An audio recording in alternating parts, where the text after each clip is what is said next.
जिस वक्त समूचा देश जंतर मंतर के आंदोलन में व्यस्त था, जंतर मंतर की न्यूज़ों को देखने में व्यस्त था, जंतर मंतर में जिस प्रकार से कांग्रेस जनता पार्टी हो, भारतीय जनता पार्टी हो, चाहे अन्य दल हो, वो जिस प्रकार से जो छात्रों के साथ में आए हुए थे, उनके प्रोटेस्ट के लिए आए हुए थे, उस न्यूज में व्यस्त था, उस न्यूज के साथ नदारद रहा। एक ऐसा राज्य जो जल त्रासदी झेल रहा है, जल तांडव झेल रहा है, जिस प्रकार ने प्रकृति ने उस पर विकराल समस्या का अंबार लगा दिया है, वो असम इस वक्त जलमग्न है, वो असम डूब रहा है। लाखों करोड़ों युवाओं के, बुजुर्गों के, माताओं के, बहनों के, यहाँ तक कि जंगली जानवरों के, यहाँ तक कि मवेशियों के जो सपने हैं वो धूमिल होके वो इस जल में मग्न हो गए हैं, जल प्रवाह हो गए हैं, जल में डूब चुके हैं या डूबने के कगार पर हैं।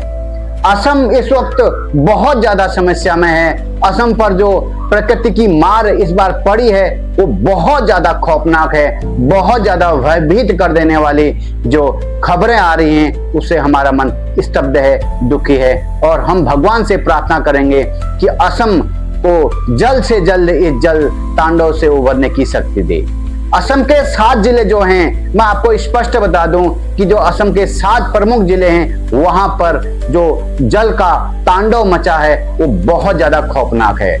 चराईदेव में सबसे ज्यादा प्रभावित हुआ है, वहां पर बहुत ज्यादा लगभग 1 लाख लोग उस जल तांडव में प्रभावित हुए हैं और अभी तक जो सरकारी आंकड़े हैं वो 75 से 80 लोगों की मौत की पुष्टि करता है। जी हाँ, ये वो आंकड़े हैं जहां तक सरकार पहुंची है। और आप सोच सकते हैं अगर 75 से 80 लोगों के बीच में सरकार पहुंची है, और ऐसे कितने लोग होंगे, ऐसे कितने घर होंगे जिनका आकलन कर पाना आपके और हमारे बस की बात नहीं है, क्योंकि वहां तक सरकार पहुंचती नहीं है। जल तांडव ऐसी सामग्री को अपने पास तो नहीं पहुंचने देता है ताकि एक सटीक गणना हो सके कितने लोग इस जल प्रवाह में बह गए या मौत हो गई, या कितने लोगों इस घर में स्वाहा हो गए। अधिकारियों ने जो बताया है कि शिवसागर है, गोलाघाट है, जौर घाट है, चराईदेव है, नया गांव है, सोनीपुर है और कामरूप है, और मेट्रोपोलिस समेत 7 जिले जो बहुत ज्यादा जल के इस कहर से पीड़ित हैं, जल तांडव में अपनी जो पीड़ा है उसको व्यक्त कर रहे हैं। और आप कल्पना करिए, सोचिए, अगर आप जिस प्रकार से आकलन किया जाता है, जल त्रासदी होती है और आपको मिनट मात्र 15 मिनट में आपको ये फैसला करना हो कि आपको क्या साथ में ले जाना है, किस बच्चे को हमको ले जाना है, क्या यहाँ पर छोड़कर जाना है, और मात्र 15 मिनट के अंदर उसके बाद जल का ऐसा प्रवाह कि सारे सपने, सारे जितने भी हमारे कीमती चीजें थी वो सब जलमग्न होगी। यहाँ तक कि हमारे जो सपनों का आशियाना था वो ध्वस्त हो गया, वो जमींदोज हो गया, और लाखों लोगों की जो फसल थी वो लगभग समाप्त होगी। कल्पना करिए, जब तड़प तड़प पर लोग मर रहे होंगे, एक सहारे के लिए लोग मर रहे होंगे, उस वक्त हम मीडिया वहां तक सही तरह से नहीं पहुंच पाया, क्योंकि वो उस समय केवल व्यस्त था जंतर मंतर पर। जंतर मंतर जादू मंत्र का ऐसा खेल खेला, लेकिन जो असम इस वक्त झेल रहा है वो बहुत पीड़ादायक है, बहुत कष्टदायी है। 81 राहत कैंप लगाए गए हैं। सोचिए, कल्पना करिए, गणना करें कि कैसा वहां पर जल प्रवाह हो रहा होगा। 81 जो हैं राहत कैंप लगाए हैं। 34 रिलीफ सेंटर हैं। जल सेना, थल सेना, Indian air force, NDRF, SDRF, fire department हो, आपातकालीन सेवाएं हो, रेस्क्यू ऑपरेशन में सारी की सारी ये प्रमुख जो एजेंसियां हैं वो जुटी पड़ी हैं। और 45,341 हेक्टेयर जो जमीन थी, जो जिस पर फसल खड़ी थी, वो जलमग्न होगी, वो जमींदोज होगी। जी हाँ, 45,341 हेक्टेयर जमीन। ये आंकड़े अभी तक स्पष्ट हो चुके हैं। अब समझ सकते हैं आप, कल्पना कर सकते हैं आप, इसके बाद कितने ऐसे जगह होंगे जहां पर वो आंकड़न आंकड़ा किया ही नहीं जा सकता है, वो आकलन लगा ही नहीं जा सकता है।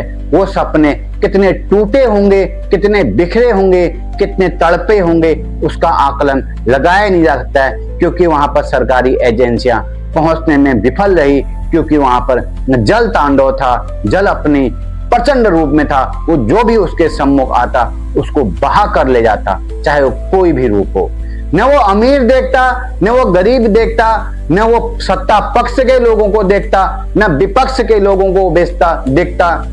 दो राजनीतिक दल हैं, अब राजनीति यही करेंगे कि असम की सरकार जो विश्व शर्मा सरकार है, उसने कोई भी तैयारियां नहीं की।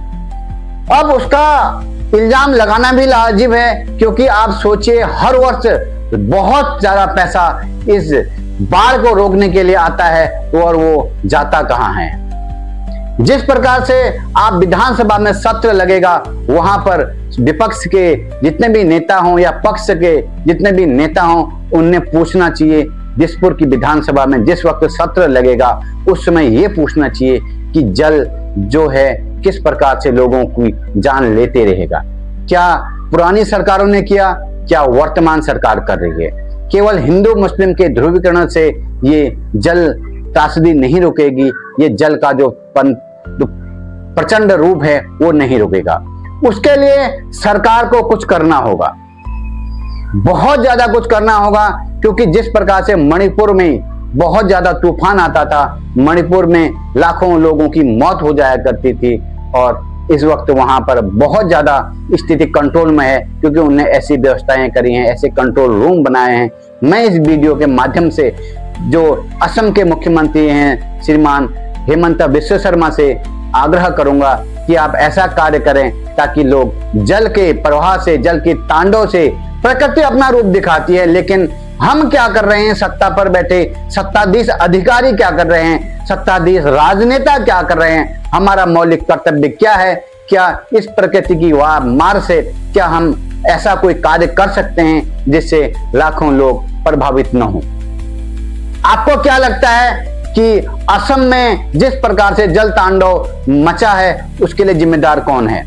इससे पहले जब असम के मुख्यमंत्री हेमंत बिस्वा शर्मा से इसका सवाल जवाब पूछा था, तो उन्हें यह पूछा था, बोला था कि मेघालय में जो बादल है वो फट चुका है, नागालैंड में, माफ कीजिए, नागालैंड में जो बादल है वो फट चुका है, लेकिन मौसम विभाग ने स्पष्ट करा कि वहां पर कोई बादल नहीं फटा। अब ये जो अंतर है सरकार और मौसम विभाग का, वो उसका खामियाजा भुगतना पड़ता है जनता को, असम की जनता को।